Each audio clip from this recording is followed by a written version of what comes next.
tempat adalah perjalanan dari tempat satu tempat ke suatu tempat lain, baik yang dilakukan secara perorangan, kelompok, ataupun usaha, di mana orang yang melakukan perjalanan wisata ini memiliki kepentingan untuk keseimbangan mental, misalnya mengurangi stres, menghibur diri, dan refreshing.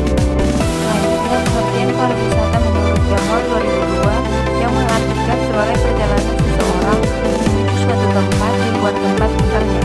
Tentu saja alasan melakukan perjalanan wisata dipengaruhi oleh banyak alasan. Ada yang disebabkan karena ada kepentingan ekonomi, politik, sosial, budaya, dan lainnya.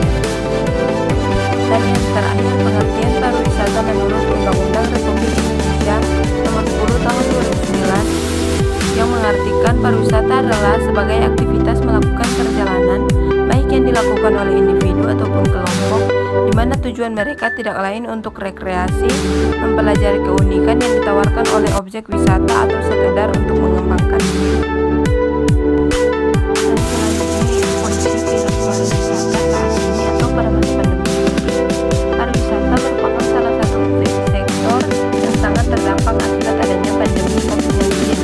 Berdasarkan data BPS 2021, terdapat penurunan jumlah wisatawan yang cukup signifikan, baik wisata lokal maupun wisatawan mancanegara. Total kunjungan wisatawan mancanegara ke Indonesia pada tahun 2020 sebesar 4,02 juta, dibandingkan dengan tahun 2019 jumlah wisatawan mancanegara turun sebesar 75,03%.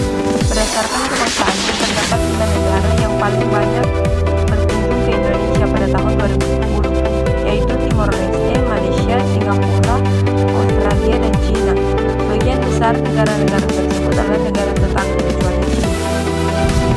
Sementara itu, dari Deputi Pengembangan Destinasi Infrastruktur Kemenpariwisata, laman travel.com memaparkan bahwa jumlah wisatawan lokal menurun sebesar 61% apabila dibandingkan dengan tahun sebelumnya. Penurunan jumlah wisatawan yang signifikan tersebut sangat berpengaruh pada kondisi perekonomian karena pariwisata berperan penting dalam meningkatkan pendapatan negara, devisa, dan lapangan pekerjaan. Pandemi mengancam 13 juta pekerja di sektor pariwisata dan 32,5 juta pekerja yang secara tidak langsung terkait sektor wisata. Selanjutnya yaitu beberapa permasalahan untuk dapat merespon dengan cepat mitigasi dampak COVID-19 di sektor pariwisata. Yang pertama yaitu belum tersedia standar baku tata kelola tentang perencanaan, pelaksanaan, dan pengendalian dampak wabah atau bencana di sektor pariwisata, mengingat yang terlibat dalam rantai bisnis pariwisata sangat kompleks. Hal ini penting diperbaiki agar mitigasi wabah atau bencana ke depan lebih baik dan semakin nyata.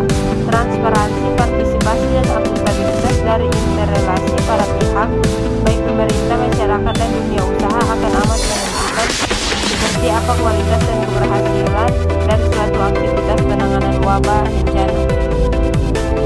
Yang kedua yaitu lemahnya dukungan teknologi untuk memetakan data dasar by name, by address mengenai tenaga kerja pelaku industri-industri yang terkait pariwisata, seperti usaha jasa penyediaan akomodasi, penyediaan makanan dan minuman, tour and travel, dan usaha hiburan dan rekreasi. Dan yang ketiga yaitu lemahnya koordinasi lintas sektor, lintas wilayah dalam pemerintahan maupun berbagai asosiasi industri pariwisata dan tingkat pusat sampai ke tingkat daerah. Yang selanjutnya belum ada kelembagaan yang khusus menangani mitigasi dampak bencana di sektor pariwisata. Dan yang terakhir yaitu rendahnya kemampuan pendanaan untuk penanggulangan bencana di sektor pariwisata.